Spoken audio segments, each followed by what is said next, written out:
Boa noite, nobre Cainita. É uma honra ter você em meus domínios.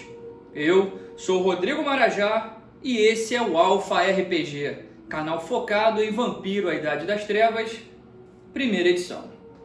Então, galera, no vídeo de hoje a gente vai ver um pouquinho de cada uma das seitas que compõem o livro de Vampiro, a Idade das Trevas, na época medieval.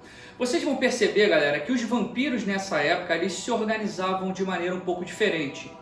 Muitas vezes as questões relacionadas a clã, a objetivos de clãs, eram deixadas de lado, eram até mesmo ignoradas devido ao objetivo em comum de participar de uma determinada seita. Vocês vão ver que muitas das vezes clãs que possuem um histórico antigo de conflito e de inimizade profunda, os membros deixavam essas questões de lado por terem um propósito maior, por pertencerem a uma seita que tem um propósito final, um objetivo comum entre os dois. Então é isso, galera. Aproveitem o vídeo de hoje. Já vou pedindo para vocês, deixem seu like, tá? Ativem o sininho de notificações, se inscrevam caso vocês ainda não sejam inscritos e aproveitem o vídeo, galera. Um abraço! Então, galera, a gente vai continuar a nossa análise do livro básico de regras de Vampiro, a Idade das Trevas, primeira edição. E hoje a gente vai trazer para vocês as 6 seitas, tá, que compõem o mundo medieval dos Cainitas nessa época. Vale lembrar que a Camarilla e o Sabá ainda não existiam nessa época, tá? A Camarilla só foi fundada em 1435 e o Sabá só foi fundado em 1493. E o jogo se passa em 1197, muitos anos antes. Então vamos lá, a primeira seita que a gente vai analisar é o Incono, tá? O Incono, ele é composto por alguns Matusaléns remanescentes da Era Romana e que ainda mantém grande influência sobre os vampiros mais velhos da Europa. Então os Matusaléns de quarta e quinta gerações, eles ainda conseguem controlar e manipular a maioria dos príncipes e anciões de sexta e sétima gerações, tá? Mas esses Matusaléns do Incono, eles não se envolvem em jogos de poder. Eles costumam não se envolver com esse tipo de coisa e também não participam da Jihad. Jihad é o nome como é conhecido a guerra que existe entre os vampiros, os clãs, esses conflitos internos entre os vampiros é chamado de Jihad. De qualquer forma, os Incono, eles estão interessados mesmo na Golconda, em encontrar, em atingir a Golconda. A Golconda é como se fosse um estado místico de iluminação no qual o vampiro consegue controlar a sua besta interior.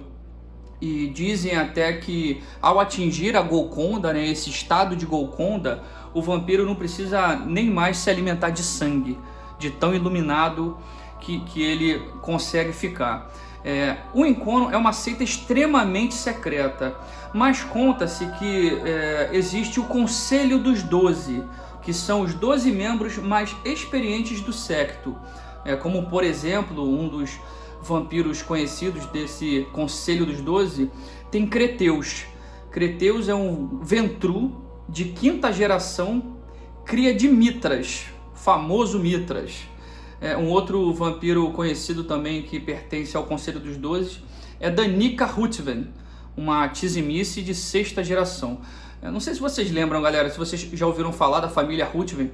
A família Ruthven é muito importante para a história de vampiro, né? Seja do Vampiro Idade das Trevas quanto o Vampiro à Máscara. A família Ruthven, o Lord Ruthven, né?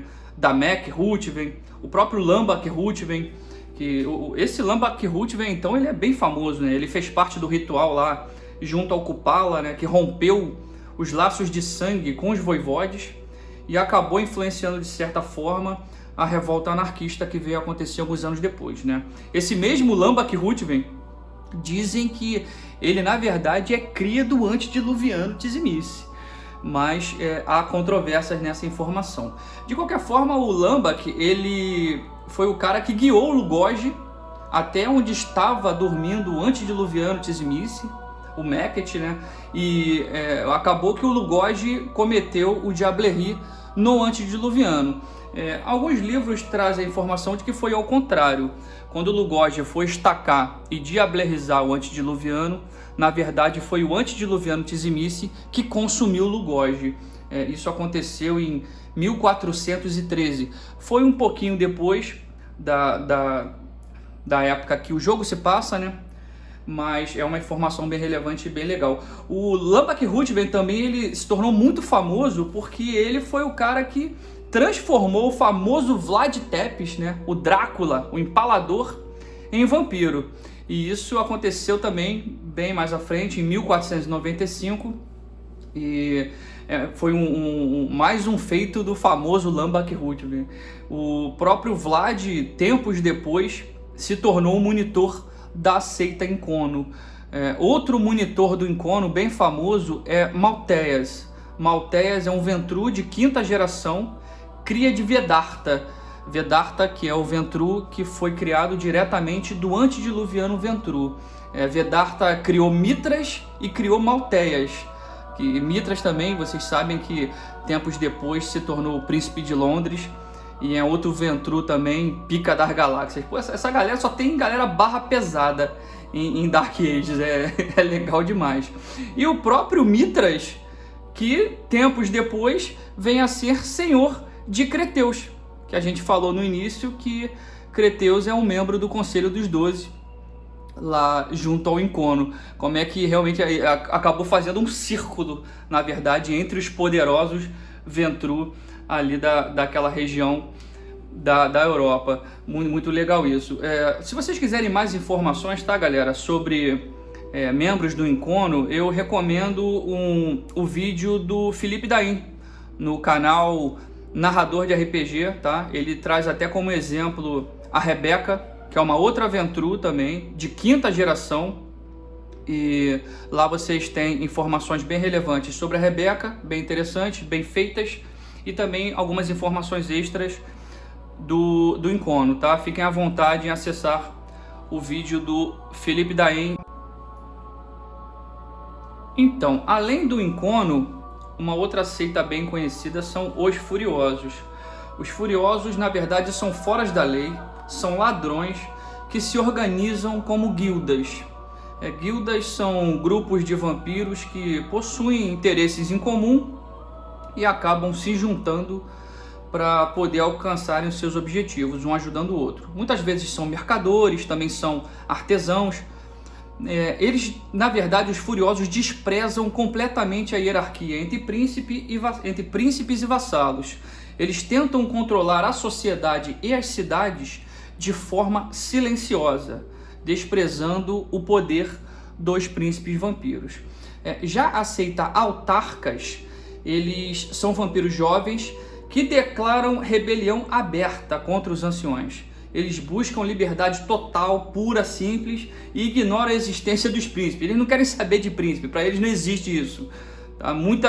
Muitos grupos autarcas viajam pelo mundo saqueando e destruindo tudo que vem pelo caminho. Os caras realmente são rebeldes demais. Uma outra seita bem famosa é a Ordem das Cinzas Amargas.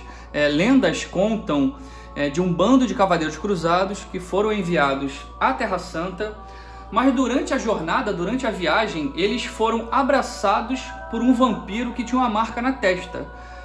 Esse vampiro enviou esses cavaleiros cruzados para uma nova busca, uma busca pelo famoso Santo Graal, né, que é o Cálice de Cristo, e disse para eles que se eles bebessem do Vitae de Cristo, seriam purificados.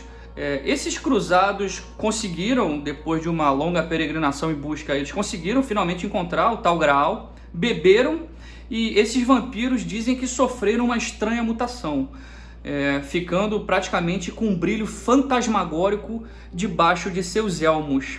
E também eles conseguiram alguns poderes especiais para destruir os Baales e outros infernalistas.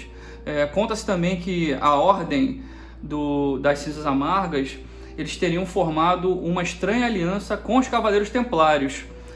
Já sobre o cálice que eles encontraram, especula-se que os cruzados enterraram o famoso Santo Graal em algum lugar do Oriente Médio mas alguns dizem que o cálice foi levado mesmo pelo vampiro que abraçou o grupo.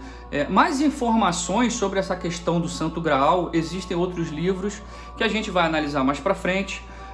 O próprio capítulo 4 do livro The Ashen Knight traz algumas informações também, e tem um outro livro que é uma trilogia chamado To Sift Through the Bitter Ashes, que traz a história de um La Sombra chamado Mantrovan, que estava obcecado de qualquer jeito em adquirir o Santo Graal. E ele acaba partindo numa missão para conseguir esse poderoso artefato. É um dos livros também que a gente vai ver mais para frente. Uma seita também bem famosa são os Prometeanos. Conta-se que em Cartago os vampiros viviam lado a lado com os humanos em paz e harmonia. Os Prometeanos acreditam que se eles conseguirem voltar a viver como em Cartago, somente desse jeito os vampiros poderão sobreviver às manipulações dos anciões. Esse grupo, os Prometeanos, eles adotaram esse nome a partir da lenda de Prometeus, que na mitologia grega era um titã que roubou o fogo para a humanidade e enfrentou a fúria dos deuses por ter feito isso, por ter roubado o fogo dos deuses. Zeus, então, o amarrou em uma rocha por toda a eternidade e todo dia vinha uma águia e comia o fígado dele. Aí durante a noite o fígado dele regenerava e durante o dia a águia voltava e comia novamente o fígado dele. Isso eternamente, é uma lenda bem interessante. Os Prometeanos dizem que as 6 tradições, na verdade, foram corrompidas pelo Encono e que Caim era, na verdade, um monstro. O único caminho de paz é uma sociedade em que os vampiros e os humanos convivam pacificamente. E por último, galera, a gente vai trazer as informações da Manus Nigrum. Essa seita ela é muito secreta e ela se dividiu há muitos anos atrás em 2 metades. E as 2 partes da Manus Nigrum, na verdade, não se comunicam, apesar de não serem inimigas. Tá? A vertente oriental ela é chamada de Tal-Maherá e estuda as informações sobre o inferno e sobre o purgatório.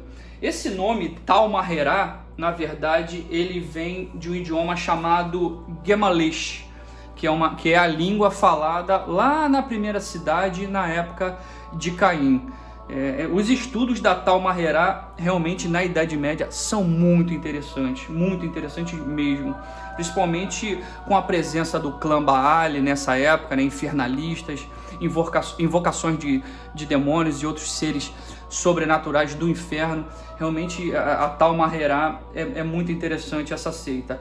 E a parte ocidental da Manus Nigrum, ela acredita que a existência de tantos vampiros na Idade das Trevas é muito prejudicial. E então, com isso, o que eles começaram a fazer?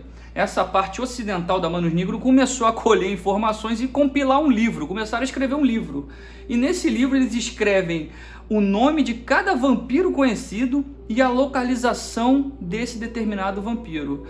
Isso tudo para quando os antediluvianos despertarem, para que eles possam saber onde estão as suas crias e poder ir em cada um desses lugares consumir as suas crias.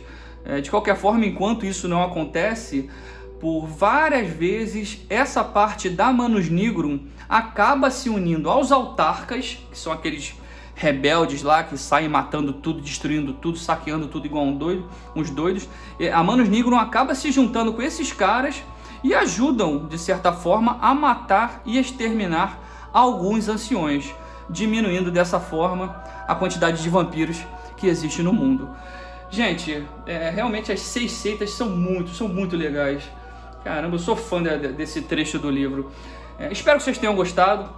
Por favor, não esqueçam de deixar o like, tá? O vídeo de hoje eu curti bastante. Então se inscrevam no canal, deixe seu like e ative, por favor, o sininho de notificações.